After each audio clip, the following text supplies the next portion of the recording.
You guys ready to talk about SOA? Woo! I'm Josh. Hi, how you doing? I'm the CTO at Optoro. We make software for retailers, help them deal with their stuff at scale. I'm working on a project called Rack-AMQP.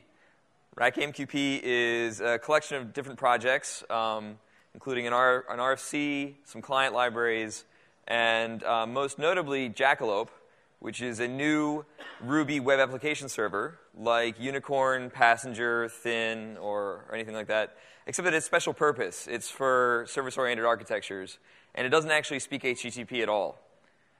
So, why am I doing this crazy thing? Well, my app drove me to it. My app is huge. It's really complicated. This is kind of a services diagram of my app, or where we'd like to go with it. There's over 350 models in one Rails application. The test suite takes over 8 hours. It's kind of a headache, you could put it.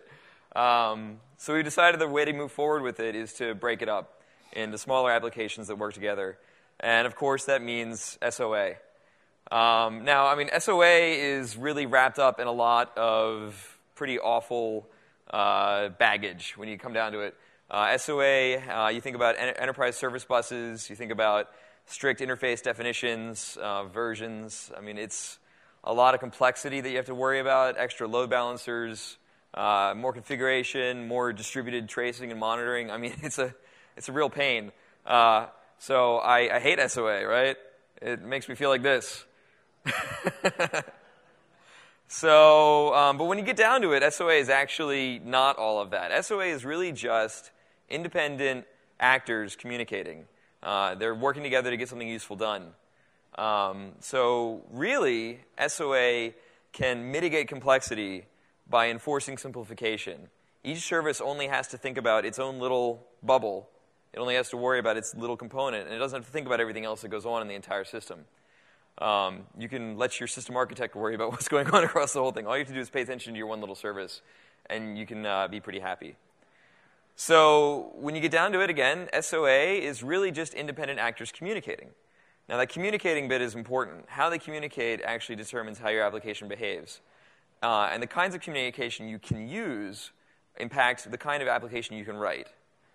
So the typical communication pattern that we're most familiar with as programmers is sort of direct messaging. I'm an object. I can send a message to my friend. My friend is going to give me back a response. It's very normal. It's what, in fact, we use all the time with HTTP. But when you think about it, what we actually want to do is be able to send different kinds of messaging structures. We want to publish that something happened in my system and have people subscribe to that event and take some interesting action. It's all about decoupling. I don't have to know about my neighbor anymore. I just need to know that I did something, and then somebody else might care. Oh, you did something. That's great. Let me do something about that. But again, like I said, we're Rails developers. We're used to writing web applications. We speak HTTP all the time. HTTP allows us to do direct messaging, so that's what we tend to do. I'd say most SOAs out there, when they get off the ground, they start building web applications that speak with each other over HTTP. It's what we're familiar with. But what would we actually like our transport mechanism to be? We want it to be, data structure independent. HTTP specifies that there be a body, but it doesn't specify the format of the body. We want it to be fast. We want it to be open, transparent, understandable, clear, debuggable, observable, and flexible. So is HTTP all of those things? We also need not only direct request response style messaging like RPC, but we also need publish, subscribe, and broadcast. Additionally, we don't need more load balancers, more SSL certificates, distributed logging, trying to figure out what's going on in this service over here versus that one over there. It's a nightmare. And looking up various services through your system, it's a pain. So again, I mean, HTTP, it is blind, it's fast. It's open and clear. It's well understood. It's what we know. It's really great for RPC. But there's a better alternative, and that's AMQP. AMQP is blind also. It doesn't care what data you're transmitting across it. It's extremely fast. It's an open system. It's great for all messaging patterns, not just direct messaging, but pub-sub and queue-based messaging. It's centralized, which in terms of a service-oriented architecture is very beneficial in that you have one point to manage, one point to pay attention to everything at. And the only issue is that it's not what we're familiar with. It's not what we know. Again, we're web developers. We're not AMQP developers, at least not the most of us. So it's a challenge. So the Rack-AMQP project that I'm working on is really designed to make AMQP simple. We are trying to introduce as few opinions as absolutely necessary in order to make this possible and to give you a stepping stone into the world of AMQP where you can start to integrate more advanced concepts into the system without having to relearn your entire world. So it also lets us continue to build what we know. Because it's built on Rack, we're web developers. We can continue to use the web concepts that we're familiar with. We can develop locally on our own machines using the systems that we're comfortable with. And then when we deploy, we simply deploy it to Jackalope instead of to Unicorn or Passenger or whatever. And it's magically in this world of AMQP. So how does that work? Well, let's look at AMQP a little bit more in depth first. So AMQP is the Advanced Message Queuing Protocol. It is an open standard. It's developed by Oasis, which is an open standards body. It, again, like I said, uses a centralized distribution pattern. That centralized distribution pattern allows you to do the various kinds of messaging that are really handy for us, the pub sub and the other interesting thing. This implies that we have a broker in the center that all of our services connect to and transmit messages through that broker, and that broker can make intelligent decisions about how to route those messages. AMQP messages themselves, they have headers and bodies, just like HTTP. There are well-known fields like content type and priority in this case. And we can actually leverage the conventions that we understand from HTTP to pull AMQP into the world. So AMQP, like I mentioned, has these headers and bodies, has well-known fields. HTTP essentially has headers and bodies and also well-known fields. So we can essentially emulate HTTP over AMQP without too much trouble. And again, the AMQP supports the RPC messaging pattern, which is what HTTP is. So one of the parts of the project is the AMQP HTTP RFC, which simply does as little as it has to define the structure. It's just a documentation on how we're doing the mapping. One of the other goals is that we want to make interoperability with other languages and other platforms really easy. So having an RFC will allow us to have just a central document that we refer back to when constructing other servers. So let's look at HTTP a little bit more in depth. How does HTTP work? Well, when we send a request, we send a specific request to a server, to a specific IP address and port, and we get back a response. And of course, the request has things like the HTTP verb, the path, some headers, the bodies, and the response comes back with a response code. It's all stuff we're familiar with. So all we had to do was map that into AMQP terms, which is essentially what we've done here. This is just a reference for a few of the things that we're doing, but like content type, there's already a content type header in AMQP, so we just reused that. Some things didn't make sense, like the protocol, for example. In HTTP, you've got HTTP or HTTPS or HTTP plus DAV or whatever. But with AMQP, your protocol is already negotiated when you connect to the broker, so it doesn't really make sense for us to worry about that in the messages we're passing around in the system. The host name becomes essentially the routing key, the queue target that we're sending to an AMQP. And it makes it really simple. So this looks like this, essentially, in code. This is an example of how you could write a client that speaks AMQP HTTP. You create a callback queue. I'll get back to that in one sec. You publish a message that looks like an HTTP message to the target queue, and then you wait for a response. Now, the callback queue is actually a really important thing here. AMQP is 100% queue-based. It's all asynchronous under the hood. But we want to write a synchronous system. HTTP is synchronous. I send a request, I wait for the response, I receive the response, and move on. So to do that in AMQP, we create a response queue that we are going to listen to in the broker. It's an anonymous queue. There's a great convention for doing this in AMQP. It's very easy. So we create a response queue, we get the name of that queue, and then as part of the message we send to our target, we say, here's the response queue to reply back at. And then we simply wait for the response on that callback queue to come back. So that lets us get the synchrony that we're familiar with, that we need with HTTP-style programming, while still having an asynchronous system under the hood. Rack, of course, we're all using Rack today, even if you're not familiar with it. Rack, of course, is what runs all Ruby web application servers. It turns out that Rack actually doesn't care about HTTP. All that Rack really defines is that you define a call method that receives an environment, which is basically a hash, and it responds back with a 3-element array, the HTTP response code, headers, and the body. That hash doesn't actually have to be anything but a hash. It just has to look like an HTTP environment. So emulation was actually pretty simple. So this is basically how it looks. We subscribe to a queue on the server, and then for every message we receive back on that queue, we unpack some things into variables. We create what looks like an HTTP environment. We have the request method and query string. If you ever wrote CGI way back in the day, this might look familiar to you.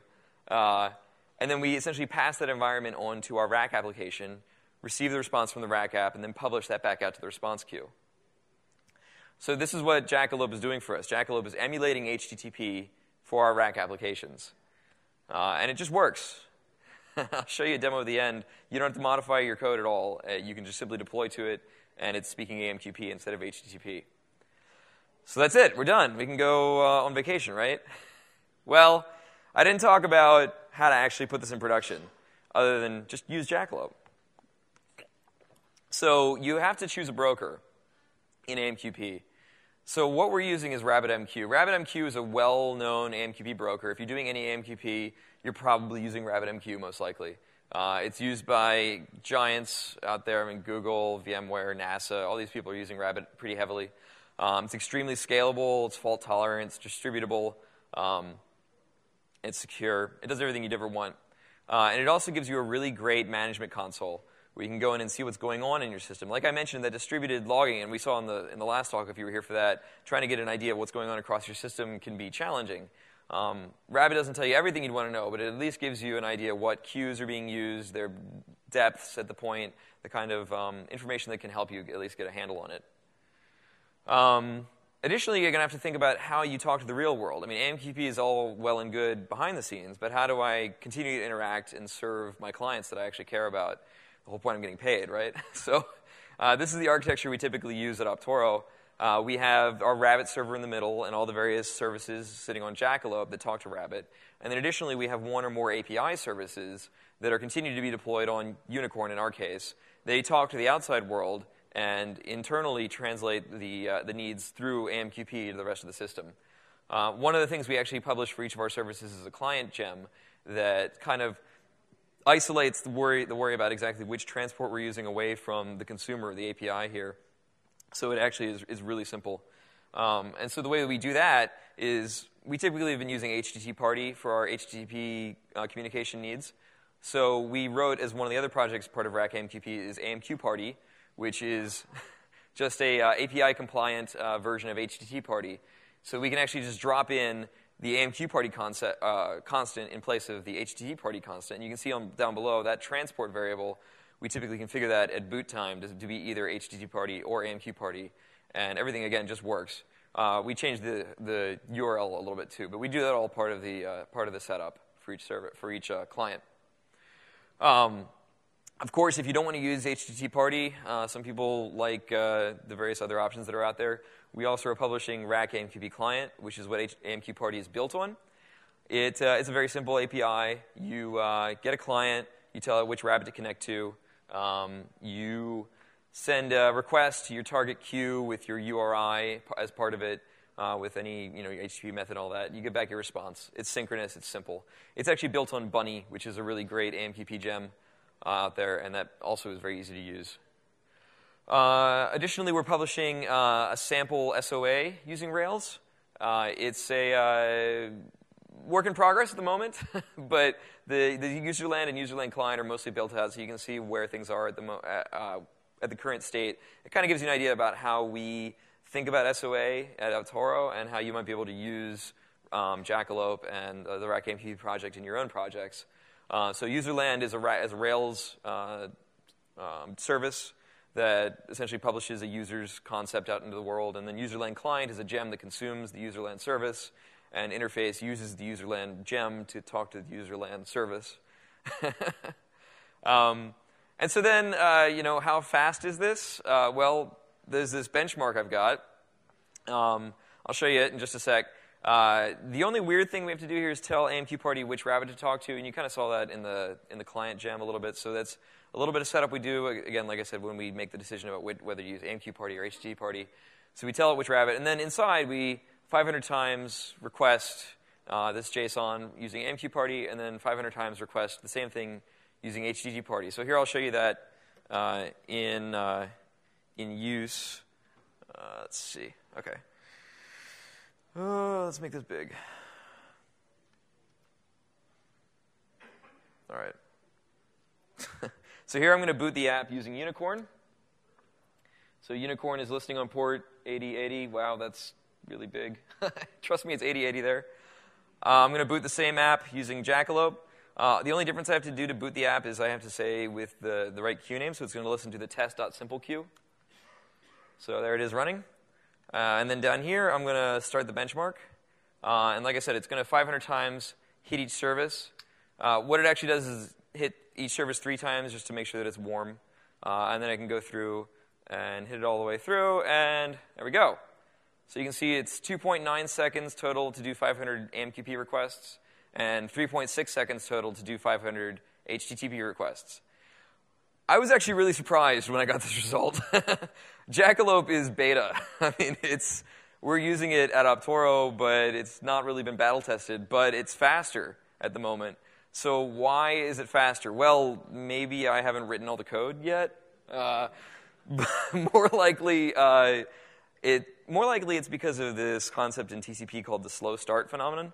And also your whole TCP negotiation. So each one of those 500 HTTP requests, close the connection, open the connection, send the message, receive the response. When you open a TCP connection, you go through a whole SYN-ACK phase, which I didn't put slides in for, and maybe should have, but it's I highly recommend checking out Ilya Grigoryk's talks, by the way, about how HTTP works, how TCP works. But basically, you go through protocol negotiation for any TCP connection, and then there's a feature of TCP called the slow start feature, which essentially allows you to negotiate your connection speed. And that's really great when you're talking over the internet and you're not sure of the latency of the availability of routers to be decent along the way. But when you're doing internal applications, it just gets in your way. It just slows you down. So AMQP, we hold a persistent connection to the AMQP broker. We do one SYN-ACK cycle, and then we get our maximum connection speed and then stay there. And then we can multiplex information over that single connection, and it works really well. Now, you could write that with HTTP if you did a keep alive connection, held open that connection, talk to your same thing back and forth. But the bottom line is that most of us don't do that when we write HTTP. We're using something like HTTP party or I always forget the typhus or typhoid, whatever it is, sorry. Most of the time, we drop the connection in between requests. We don't hold it open. It's just not something we think about. So using AMQ party or any of the libraries that we're publishing, it holds that open, and it just makes it more efficient overall. So I hope that's the primary explanation of why it's so much faster. So I just wanted to mention a few references, a few things that were really inspiring when we kind of went down this road. This is really a departure from what we're used to in Rails. And the Architecture of the Lost Years talk and Matt Wynn's original hexagonal Rails talks were all about departing from what we're used to, I think. So that was really interesting. If you haven't checked those out, definitely do.